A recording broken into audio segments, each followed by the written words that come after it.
Bueno, el tema de cosificación tiene que estar absolutamente ligado a lo que hablamos la vez pasada sobre la ampliación de la libertad interior del psicópata, ¿sí?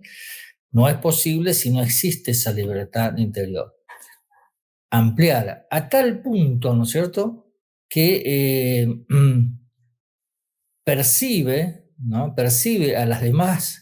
a los demás individuos no como personas, o sea, objetos de derechos, objetos de consideración, y objetos, ¿no es cierto?, ya en el plano afectivo, objeto de afecto, objeto de amor incluso, ¿no?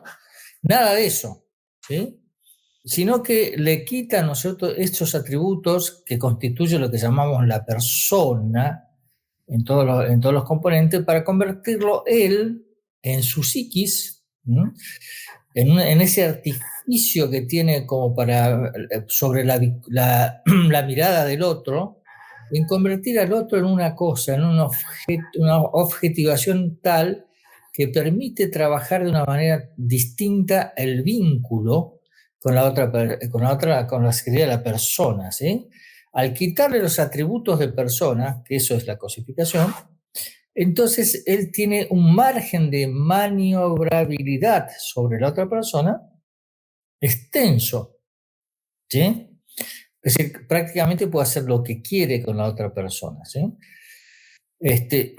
Y entonces en este grupo B hablamos de ese tema y de cómo se manifiesta la cosificación, en qué puntos se manifiesta sobre la otra persona esta cosificación, ¿sí? Así vemos, ¿no es cierto?, que puede captar la vulnerabilidad del otro, no por una cuestión de decir, bueno, acá veo la parte vulnerable de la otra persona y voy a tratar de fortalecerla, como haría un padre con un hijo, una madre con un hijo. Este es un punto débil y voy a tratar de trabajarlo para que lo fortalezca. Al contrario, aprovecha ese punto débil como para insertarse aún más en la psiquis de la persona, ¿no es cierto?, que cae bajo la influencia del psicópata, y parasitarlo psíquicamente aún más, ¿sí? Como un virus, ¿no?, que entra tiene una puerta de entrada a través de la vulnerabilidad, ¿sí? Y todos los otros elementos, ¿no es cierto?, que utilizamos acá, voy a ser breve porque también la doctora Riquelme, ¿no es cierto?, va a hablar. Y eso le permite también ejercer, ¿no es cierto?, sobre el otro una manipulación, yo diría, casi inhumana muchas veces, ¿sí? Prácticamente podría decir directamente inhumana en muchísimas ocasiones. O sea, que no se tienen en cuenta los mínimos requerimientos de sociabilidad y consideración del otro, ¿sí? Y tenemos en el extremo, el abuso sexual infantil intrafamiliar, ¿sí? Donde ese cuerpito chiquito de un infante o de una niña o de un varón es tomado como un objeto para satisfacer sus perversas inclinaciones sexuales sobre el niño, ¿sí? O sea, le quitó los atributos y la consideración de persona en crecimiento para convertirlo en un objeto sexual, ¿sí? Lamentablemente, ¿no es cierto?, el que se dedique a este rubro va a tener que verlo bastante seguido y va a tener que hacerse el mismo terapeuta, estamos hablando, un casito psíquico como para tolerar y evitar la repugnancia que genera que le informen sobre estos tipos de casos de abuso infantil intrafamiliar, producto de un psicópata y perverso, ¿no? Perverso está relacionado con lo sexual. Eso no es posible si el psicópata no lo cosifica al niño, ¿sí? Si lo considera como una persona con total indefensión, ¿sí? Entonces no podría, ¿no? Es decir, la persona como el padrastro, el tío, el abuelo, el padre, lo que sea, no puede ni siquiera representarse el hecho de un acto sexual con un niño. No lo puede, no, la psiquis, ¿no es cierto?, en su conformación de la persona común, del neurótico también, no pueden representarse, bueno, ahora voy a abusar, ¿no?, de este chico para satisfacer mi necesidad. No, es rechazado, ¿no? Por una cuestión de cultura ancestral, ¿no es cierto?, está totalmente rechazado. Sin embargo, esta cosificación, ¿no?, le permite al perverso hacer voy a decir algo muy repugnante, ¿no? Una vez estando con un abusador de un bebé, ¿no?, de un bebé, ¿no? Esta era una persona de unos 19 años, ¿no?, más o menos, y abusó de un sobrinito de él, ¿no?, chiquito, sí. Y se descubrió esto porque lo vio la madre, ¿no? Le hizo denuncia y todo, ¿no? Todas esas cosas, ¿sí? Y entonces yo le pregunté, pero ¿qué te puede atraer sexualmente de un bebé? Y entonces el tipo, con una frialdad brutal, y les pido disculpas porque yo estoy transmitiendo este concepto, me dijo, y ellos maman, ¿no?, brutalmente. Entonces, bueno, el tipo que había conseguido encontrarle la vuelta sexual a algo que impensado, algo que no, que rebota en la psiquis de todos nosotros. Bueno, esa es una forma de cosificación extrema. Ahora vamos a ver otro tipo de cosificación, ¿no?, que también, ¿no es cierto?, en el caso de Mangieri, el portero, que abusó de una niña de 16 años, ¿sí? Y una vez, ¿no es cierto?, que intentó la violación y no lo consiguió, procedió a matarla, ¿sí? Como era portero, el tipo manejaba toda la parte de residuos del edificio y tenía esas bolsas enormes de consorcio. Y bueno, procedió, ¿no es cierto?, a atarla de tal forma que el cadáver pareciese lo más pequeño posible, ¿no es cierto?, para poder ingresarlo en esa bolsa. Y después, ¿no es cierto?, la trasladó, ¿no?, a esa bolsa, un container, acá en Buenos Aires, estamos en Buenos Aires, Argentina. Hay containers, es decir, lugares donde se tira la bolsa de basura, ¿no? Y la colocó adentro del container, como una basura, como una basura. Ese es un ejemplo también extremo de cosificación, porque para hacer todos los pasos, tomar a una vecina, porque el tipo vivía, ¿no es cierto?, en ese edificio, tomar a una integrante de ese edificio, hacerla objeto de sus intenciones sexuales, ¿sí?, cosificarla de tal forma de convertirla, ¿no es cierto?, no en una persona que tiene sus derechos, de elegir, ¿no?, su sexualidad, pero una chica de 16 años en aquel entonces, y después tratar de someterla a la fuerza, o sea, una cosificación también ahí, y finalmente en el cadáver tomarlo como una cosa y como llegar al extremo de considerarla una basura, ¿sí? Y la tiró en un container, ¿no es cierto?, de basura, y fue encontrado, ¿no es cierto?, en un sistema de clasificación de basura que hay acá en Buenos Aires, ¿sí? Y venía el paquete, y bueno, la cuestión es que uno dijo, ¿qué es eso? Abrieron el paquete, que es una bolsa de residuo negra, ¿no es cierto?, y bueno, ahí estaba la niña esta, ¿sí?, cosificada al máximo, ¿no?, como basura. Bueno, o sea, fíjense, ¿no es cierto?, todos estos elementos que estamos diciendo, cómo trabaja la cabeza fría de esta gente, ¿no? Y acá, bueno, está el ítem acá de insensibilidad, bueno, están todos, ¿no? Insensibilidad, ¿no?, la relación utilitaria, por supuesto la manipulación para lograr que la niña vaya al lugar donde él quería, aprovechándose de que es el encargado y que es el objeto de confianza de todo el edificio, etcétera, etcétera, etcétera, ¿sí? Y el egocentrismo, es decir, yo puedo, yo quiero, yo puedo y lo hago, ¿sí? ¿Y por qué? Bueno, la libertad ampliada, ¿no? Y después otro elemento más que no se tiene en cuenta en este caso, porque a pesar de que ya pasó bastantes años, todavía hay gente que dice, no fue Mangieri, fue otro, ¿no? Eh, Toda esta planificación que realizó y esta intención de abusar de esta niña, siempre hay que pensar que cuando ocurre algo así, no es el primer caso que tiene este tipo, ¿no? No es el primer caso, ¿sí? Siempre hay que pensar eso. ¿Y si habrá existido casos anteriores parecidos a esto? Bueno, pero ya eso se lo dejamos a los criminólogos, ¿no? Pero bueno, pero estamos hablando de los ejemplos, ¿no? De cosificación.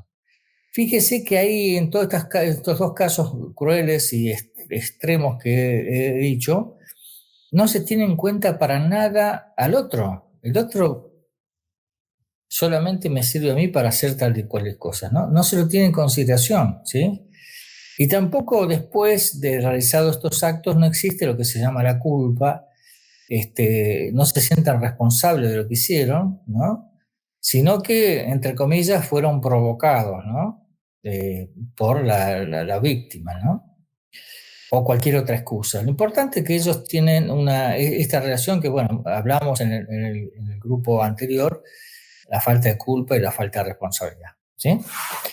Eh, pero después, el otro elemento de cosificación, ¿no? Que está relacionado con el poder, que es la manipulación del dinero, ¿sí? Habitualmente lo que yo escucho aquí de las complementarias, que a veces son profesionales, tienen sus trabajos, o son empresarias, o tienen emprendimientos, esas cosas, ellas, de ser personas individuales que manejan, inclusive que manejan en su empresa, manejan a otras personas para realizar el trabajo, la parte laboral, ¿no? Que son personas independientes de pronto, ¿no es cierto? Dice que conocían a este hombre y le han dado, digamos así, la administración del dinero, ¿no es cierto?, producto de su trabajo, ya sea de empresaria, de profesional, de lo que sea.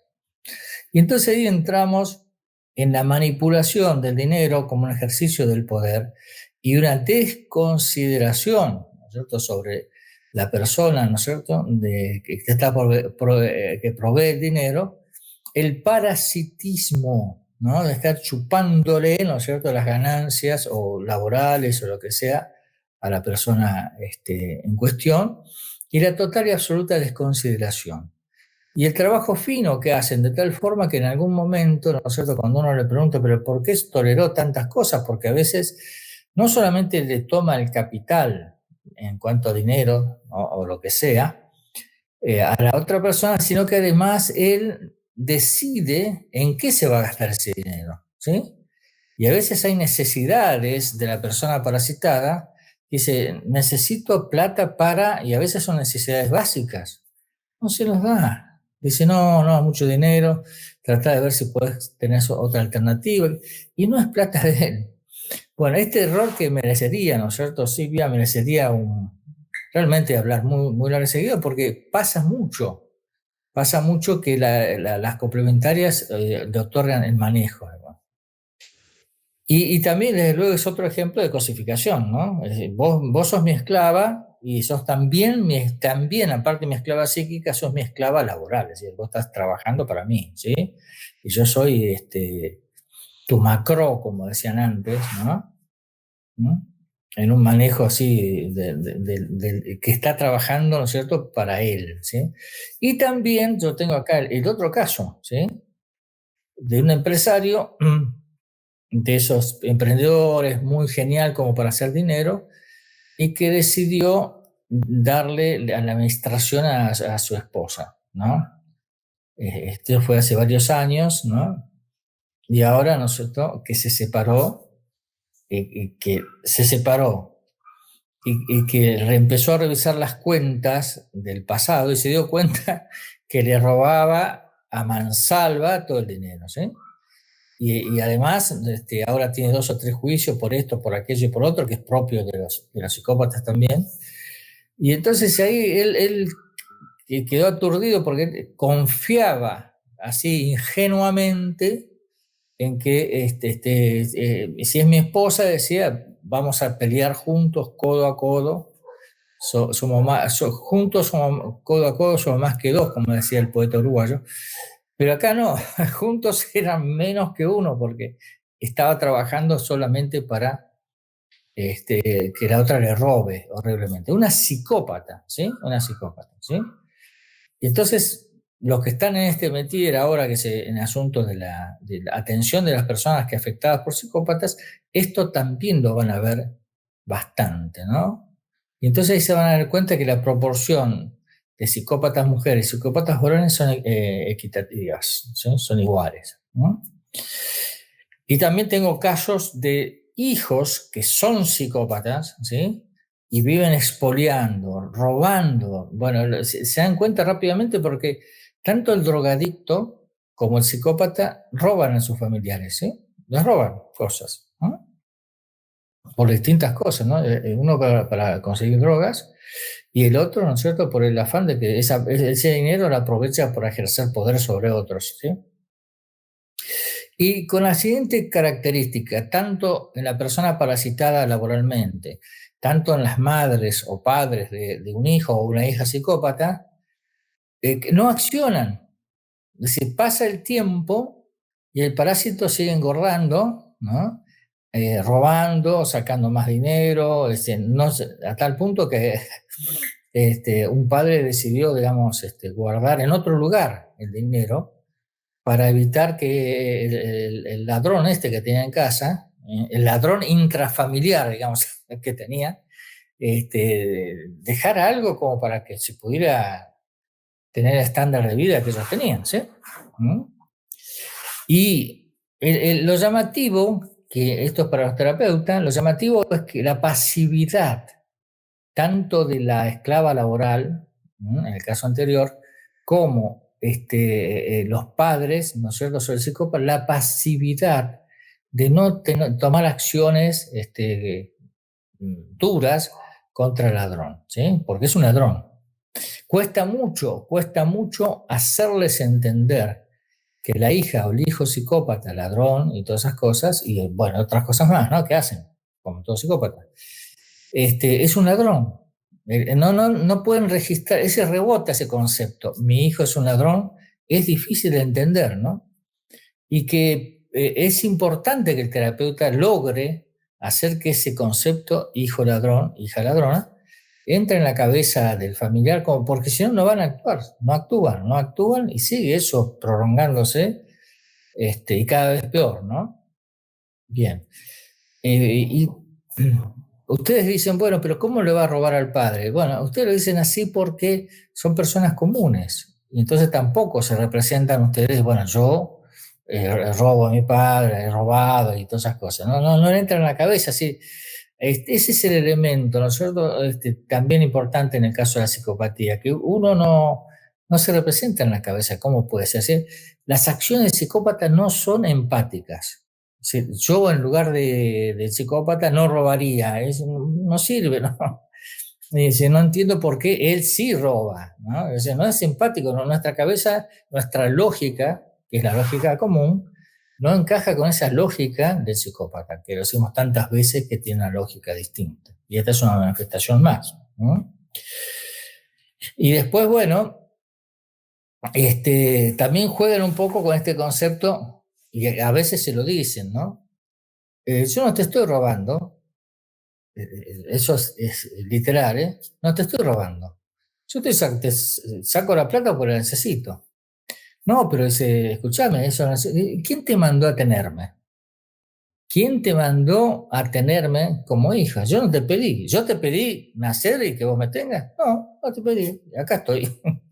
O sea, es impresionante la lógica y el discurso, ¿no? Bueno, acá los argentinos estamos acostumbrados al discurso extraño, rarísimo y parasitario de las autoridades, ¿no? Y con esta lógica se manejan.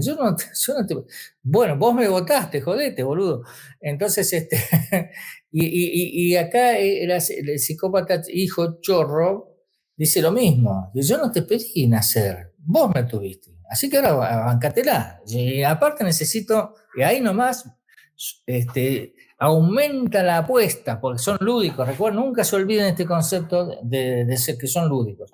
Aumenta la apuesta y además necesito tal cosa, ¿no? Realmente algo caro, no sé, exótico y difícil, ¿sí? O sea, no solamente olvídate que yo no estoy robando nada, sino que además vos me debés mucho, ¿sí? Como dice un gobernador que tenemos por acá cerca. Mucho, se nota mucho, dice, ¿no? Me debes mucho, me debes, ahora me debes ropa, y me debes zapatillas, me debes esto y me debes aquello, ¿sí? Bueno, todo eso basado, ¿no es cierto?, en la desconsideración del otro, en no tener en cuenta al otro como persona, ni tener en cuenta los efectos nocivos de, de la acción sobre el otro. Incluso el concepto nocivo del perjuicio que causa en el otro y del dolor que puede tener el otro, que como madre o como padre, ¿no es cierto?, ver la acción de este hijo. No les importa, ¿no? A veces las madres me dicen, no, pero si nosotros pensamos que es un ladrón, lo va a afectar psíquicamente, ¿no? Y esas cosas, digo, señora, no les importa, ¿no? Y sí, ¿por qué no les importa si les llegan a decir ladrón, ¿no? No sé si habrá acá en Argentina, se escucha mucho ladrón, bueno. ¿Por qué no no les importa? No tienen dignidad. No tienen la dignidad que tenemos nosotros, todos nosotros. Nosotros me dicen ladrón, y bueno, posiblemente tengamos nosotros una actitud agresiva sobre el otro porque, bueno, no queremos que difamen de esa manera. Sin embargo, ellos aceptan todo porque siguen, ¿no? No tienen dignidad, ¿sí? Manejan bien, ¿no es cierto?, los tiempos, manejan bien las respuestas. En realidad, ¿por qué no nos consideran a nosotros como persona en ese aspecto de que le estamos criticando algo muy feo? ¿Mm? Porque ellos no nos consideran como personas, nos cosifican, ¿sí? Y al cosificarnos, lo que nosotros decimos no tiene importancia, es como si hablara una cucaracha, ¿no? O un ratón por ahí que de pronto habla y hace ruido, y no importa, yo quiero esto y ya está, ¿no? Y otra cosa. Y si dan excusas de lo que hicieron, es simplemente porque les gusta escucharse y hablan, ¿no? Comentan. Bueno, ahora vamos a dejar a la doctora Riquelme después de esta breve introducción. Hay muchísimo para hablar, ¿eh? Hay muchísimo para hablar, pero vamos a dejar que la doctora Riquelme, que tiene la capacidad docente, ¿no es cierto?, de estandarizar las cosas, que también es otra forma muy buena de que estos conceptos entren. Bueno. Bien, ¿qué pregunta? ¿Cómo se podría diferenciar entre la cosificación psicopática en el abuso sexual y el mecanismo de los abusadores no psicópatas? ¿Qué son los abusadores no psicópatas? Habría que preguntarle qué concepto ella tiene, ¿no? Es decir, ¿y a qué llama, ¿no es cierto?, abuso, por ejemplo. Por ejemplo, hay una cosa neta, porque si hay un abuso sobre un niño, ¿no?, un menor de edad, los famosos abusos en cuanto a frecuencia de 9 a 13 años, a veces de 8 a 13 años en las niñas, en las jovencitas, eso, ¿no es cierto?, es un rasgo no solamente de abuso sexual, sino de abuso de poder, ¿sí? La persona es realmente un adulto, estamos hablando de adulto, porque también existen relaciones de manoseo y abusos, y no abusos, de vínculos sexuales, vamos a decir, entre varón y mujer de edades aproximadas, 1 año o 2 años de diferencia, ¿sí? Y eso es parte del desarrollo, digamos, de los vínculos sexuales, pero no existe lo que se llama el abuso ahí. ¿Por qué? Porque no es que alguien va a forzar a otro, ¿sí?, o va a imponerse, ¿sí? Bien, entonces si hay un adulto, ¿no es cierto?, y está, digamos, teniendo relaciones sexuales con una menor, una chiquita, o un chiquito, también puede ser temas homosexuales, ¿no? Ahí el tema de ejercer el poder es un acto psicopático, ¿no? Y luego, ¿no es cierto?, aquello relacionado con el abuso sexual en sí es un acto perverso. Entonces tiene la doble clasificación de perverso y psicópata, ¿no? Así que no sé cómo está y por qué formula este tipo de preguntas, ¿no? ¿Por qué hace qué distinción hay que hacer, ¿no? ¿Quiénes son los emergentes de circuitos psicopáticos? ¿Todos los familiares del psicópata afectados por él? ¿Qué es emergente? Bueno, es un concepto muy... No, a ver, vos, Silvia, ¿qué entendés de esta pregunta? Sí, voy a poner sonido. ¿Me escuchan? No, muchas veces Marietana ha hecho hincapié en que eso es algo propio de algunas terapias familiares o algunos abordajes de otras teorías en donde tratan de alguna forma de comprender qué es lo que pasa con esto que resulta tan incomprensible en una mente normal. No se trata, y definitivamente, tómenlo, no se trata de un emergente del grupo familiar. Muchas veces la familia, la gente que lo rodea, rápidamente, sin conocimientos de estos temas, dicen es un emergente del grupo familiar, hay que ver qué le pasa. No, allí donde hay uno o varios miembros de una familia afectada, hay un lema: busquen al psicópata.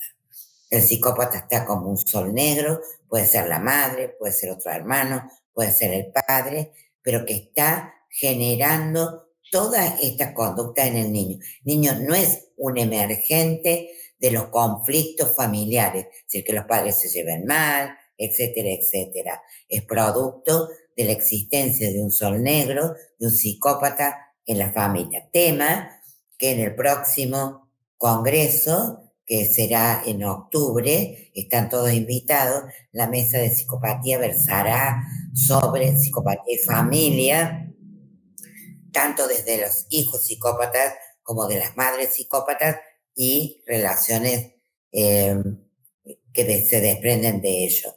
Pero definitivamente erradiquen, por favor, ese concepto de que es un emergente, porque es minimizar el gravísimo problema y las secuelas que a posteriores van a tener esos miembros. Están preguntando acerca de cuál sería la recomendación de terapia o acompañamiento para los hijos de psicópatas y para los familiares de psicópatas. Bueno, la terapia específica sobre los efectos del psicópata se aplican tanto, ¿no es cierto?, para la complementaria, en caso del psicópata cotidiano, por supuesto, y los hijos del psicópata, ¿no? Psicópata varón o mujer, lo que sea, ¿sí? Y también, ¿no es cierto?, se aplica en el caso laboral, que también a veces no lo repetimos lo suficiente, que se da caso que en oficinas, en lugares de trabajo, en los mismos hospitales, ¿no? Puede haber un jefe psicópata que esté ejerciendo su tiranía, vamos a decir, ¿no? Y también a esas personas afectadas, ¿no? También grupos religiosos, existen esos grupos religiosos donde pastores, los mismos obispos y esas cosas, también, bueno, que esas personas afectadas también pueden ser pasibles de tratamiento que les va a ayudar mucho, sobre todo a entender en dónde están ubicados y qué pueden hacer, y sobre todo las cosas muy importantes que no pueden hacer, ¿sí? Muchas veces accionan así sin ninguna táctica ni estrategia, ¿no es cierto?, y se meten en una situación peor todavía.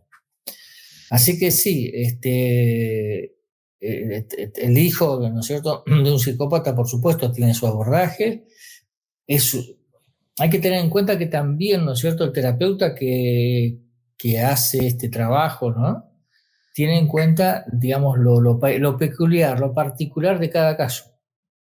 Y aparte, ¿por qué? Porque cuando se da indicaciones hay que dar indicaciones que sean posibles de ser ejecutadas, ¿sí? Y para saber eso, ¿no?, es necesario conocer, ¿no es cierto?, no solamente la capacidad del chico, la edad, la capacidad de independencia que tengo, el temperamento, ¿no?, Sí, sí. sino que además todos los otros elementos del tipo de psicópata al cual se está, ¿no? El tipo de psicópata no en cuanto hay diferenciación entre psicópatas, sino la concentración de psicopatía que pone el psicópata en el hogar. Si es un sol negro o es un psicópata que vive ahí y ejerce su concentración en el trabajo y todo ese tipo de cosas. Es distinto. Bueno, todos esos matices son tenidos en cuenta por el terapeuta para dar las indicaciones, ¿sí? O sea que no se puede dar una indicación generalizada, ¿sí? Sí, una orientación para profesionales que lo vamos a dar en las diplomaturas y todo ese tipo de cursos, pero tengan siempre en cuenta que estamos hablando con un ser humano que tiene una historia que está transcurriendo en ese momento y está colmada de factores que tenemos que conocer antes de dar la orientación adecuada, ¿no? Uh-huh.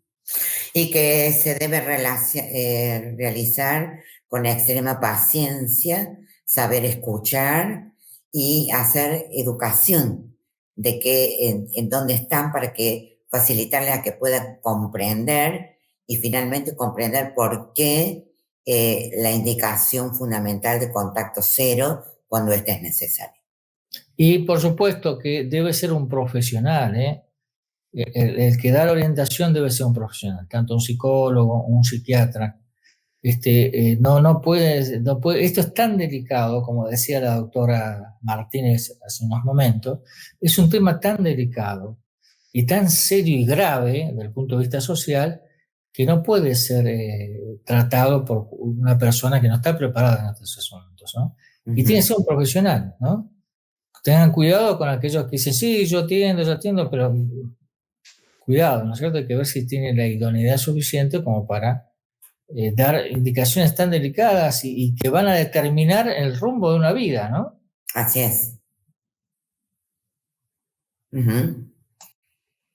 En otra oportunidad también podemos hablar de todas las posibilidades que usted ha podido observar cómo reaccionan los hijos, ¿no? Los que se quedan y se enferman, los que huyen, los que se incorporan a grupos marginales y tratan desde ahí resistir o confrontar con ese sistema del cual salieron o se terminan adaptando. Cada uno es un caso por diferente. eso es muy delicado, claro. Hay que tratar con delicadeza las particularidades individuales de cada persona a la cual vamos a asesorar, ¿no? Sí. Bueno, están agradeciendo acá en el chat por las respuestas. Hay muchos comentarios de esto, ¿no? Del tema del tratamiento, y yo creo que es muy importante tener esto último en cuenta porque es algo que nos preguntan muchísimo en todos los encuentros, en todas las jornadas, ¿no? De este tema. Sí. Que seguramente también esto lo vamos a seguir profundizando a medida que vayamos desarrollando las actividades. Una cosita, yo diría, bueno, no sé si es sutil, semántico, pero no hablaría de tratamiento porque no es una enfermedad, el psicópata, ¿no? Lo que tienen los hijos sí. Bueno, ellos sí pueden someterse a un tratamiento, el psicópata nunca.